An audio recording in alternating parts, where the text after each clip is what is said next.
may unexpected na perang dadating sa inyo guys from the universe. Ito guys, pwedeng ano to no, mga tulong, ayuda, ganyan. Especially kung nanghihiram kayo. Parang feeling ko guys, let's say for example, nanghihiram kayo or nangungutang kayo or naghahanap kayo ng trabaho, tapos parang pinahindian kayo dati. Kumbaga parang tinanggihan kayo before kasi walang budget yung inuutangan nyo o kaya naman kapos din sila or for whatever reason. Pero parang babalikan kayo nito nang hindi nyo na inaasahan guys.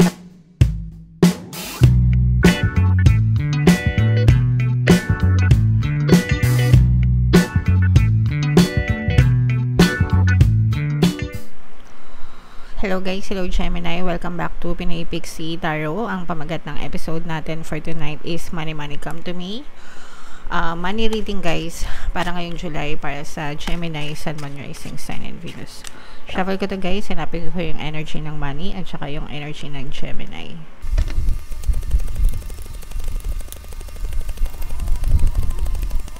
So ito yung money energy guys. Ngayon naman hanapin ko yung energy ng Gemini.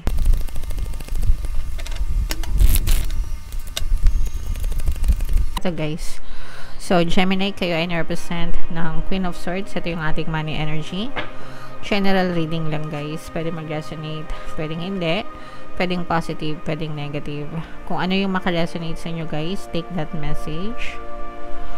So, meron tayong another presence ng air signs, Aquarius, Gemini, Libra, at saka water signs, Cancer, Pisces, Scorpio. So, for ito yung negative and positive mga kapiksi. Pero this is mostly positive, no?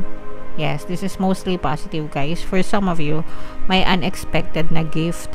May unexpected na perang dadating sa inyo, guys. From the universe. Ito, guys, pwedeng ano to, no? Mga tulong, ayuda, ganyan. Especially kung nanghihiram kayo.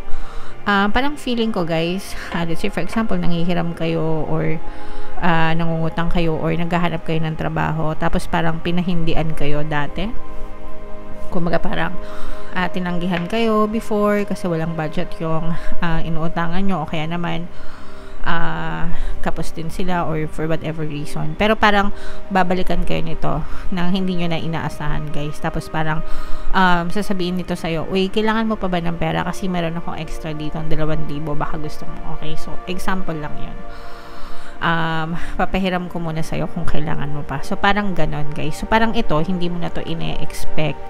Kasi parang pinahindian ka na nga, no? Parang sinabi na nga niya before na wala siya, walang available, pero biglang magbabago yung ihip ng hangin and hindi mo ine-expect na tutulungan ka nitong person na to. Again, strong water sign energy at saka earth sign energy guys, yung mga taong tutulong sa inyo or baka may ganyan sila sa natal chart.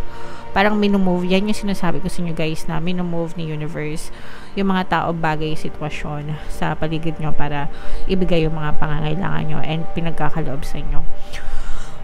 Just keep on praying and keep on affirming and keep on working mga kapiksi and sabayan nyo ng positibong mental diet. You can never go wrong kapag kayo ay nag-persist. Okay? So, eto guys, this is the energy of persistence, pagiging matyaga, habaan yung pise, especially if you're like trying to manifest wealth, gusto nyo talagang mag-manifest ng kasaganaan, kaginhawahan sa buhay. Guys, hindi yan overnight success, hindi yan ginagawa ng ilang buwan lang, no? Meron kasi sa atin, sa iba sa inyo na buong buhay nyo, negative kayo, tapos mag-affirm kayo, ilang linggo lang, ilang buwan lang, wala kayong makitang resulta, back to normal kayo, back to pagiging nega kayo. So, it doesn't work that way. You have to be consistent sa inyong pag-affirm, sa inyong positibong mental diet, araw-araw, guys, hanggang sa doon na kayo mag-autopilot mga kapiksi. Yung iba sa inyo guys, magiging busy, abala kayo, medyo busy. Nakikita naman natin dito guys na talagang hindi naman kayo, hindi porkit kumbaga parang hindi kayo umaasa lang sa bigay ng ibang tao, yung mga pagsisikap nyo talagang nandyan guys, no? Yung iba sa inyo nagtatrabaho, nagnenegosyo or whatever, kung ano man yung source of income nyo, pero nakikita natin dito na talagang super sipag nyo and super tiyaga nyo. And yung iba sa inyo guys, parang medyo kailangan nyo muna ng konting pahinga kasi baka nagsisuffer na rin yung health nyo or kalusugan nyo, mga kapiksi. Meron din ditong mensahe na break the pattern, guys, no? Break the pattern. So, hindi ko alam kung saan nanggaling yung pattern na yun.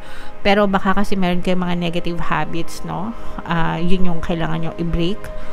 Mga negative habits na reklamador, mahilig mag-worry, mahilig mag-stress.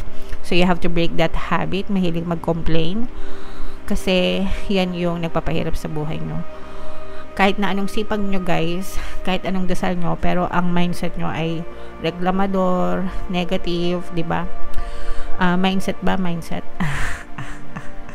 Kapag kaganyan kayo, guys, talagang maghihirap yung buhay nyo. Huwag nyo nang asahan na uunlad kayo. Okay? Ako na yung mismo nagsasabi sa inyo, guys. Ayan o, guys, magiging matagumpay din kayo. Kasi ito, guys, nakikita natin na for some of you talagang marami kayong mga pasan-pasan na mga problema, marami kayong obligasyon. Ito mga obligations nyo, ito yung mga nag-i-slow down sa pag-asenso nyo. Okay? Kumbaga parang imbis na sarili mo na lang yung iintindihin mo, meron ka pang ibang tao na iniintindi. Yun yung mga sinasabi natin, mga obligation. There's nothing wrong with that, especially kung pamilya mo naman yung ano mo, no? Yung binibigyan mo, di ba? Lalo na kung mga anak mo, normal lang talaga na obligasyon mo sila. And sometimes kasi nagkakaroon pa ng extension yung obligation natin, like may mga kapatid tayo na kailangan nating tulungan, sometimes may mga pamangkin tayo, di ba? And syempre yung parents natin, ganyan. So, yung iba sa inyo, medyo marami kayong pasan-pasan. And it's slowing you down, no? Yun yung nagpapabagal sa progreso nyo. But, guys, no? Wag nyong gawing excuse yun. Para, alam nyo yun, para bumagal kayo. But instead, gawin nyo silang motivation, di ba? Family. Kapag ka family, talagang mas lalo pa kayo dapat na i-inspire. Hindi yung nade-demotivate kayo, mga kapiksi. Ito, guys, maganda ito kasi for some of you, you will face competition, especially pagdating sa promotion, no? Baka yung iba sa inyo, meron kayong chance na ma-promote sa trabaho, pero marami kayong ka-competition. Ganun din sa mga nag-a-apply ng trabaho. Pero this will bring out the best in you, guys, no? Itong mga competition na to. This will bring out the best in you, and in the end, ikaw din yung magiging winner dito. So, sa mga nakaka-resonate, let's say for example, nag-a-apply kayong trabaho, tapos marami kayong kakompetensya, maraming candidates, ganyan, o kaya naman sa promotion, marami kayong candidates, just tell yourself, everything is working out in my favor, okay?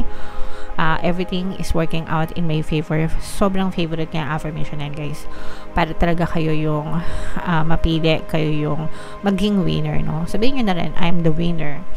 Ganyan. Para kayo talaga yung mapili. You have an edge, mga kapiksi. You have to believe in yourself and be confident, no? And sabi ko nga, guys, yung competition na yan, it will bring out the best in you. Ganun din sa negosyo, guys, kasi sa negosyo, kung kayo ay nagne-negosyo, guys, marami kayong competitors. Pero it will bring out the best in you para galingan mo pa yung pagtitinda mo, galingan mo pa yung mga produkto mo, galingan mo pa yung mga serbisyo mo, yung marketing mo, yung packaging mo, whatever, yung customer service mo. So it will bring out the best in you. Yun yung maganda sa inyo, Gemini. Okay?